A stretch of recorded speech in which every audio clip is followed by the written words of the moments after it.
So at OceanWise, we look at the three key challenges affecting our oceans. So that is climate change, overfishing, as well as pollution.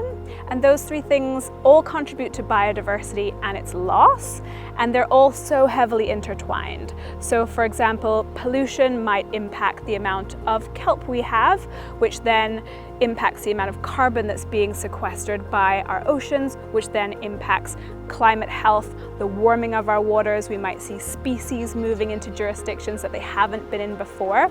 So everything is intrinsically linked, but also I think the key here is that people are at the center of both the problem and the solutions.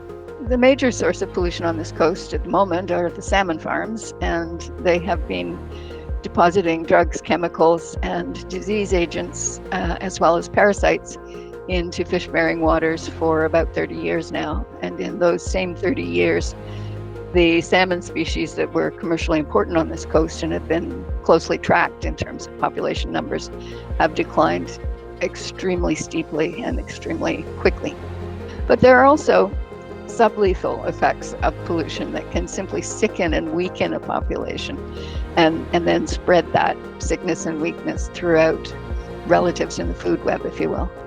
So it's quite insidious and dramatic here. When we think in 30 years we can notice the difference in bear and bird populations as a result of the loss of salmon, that's a really fast extinction. Taking action and responsibility, I think it doesn't need to be overwhelming.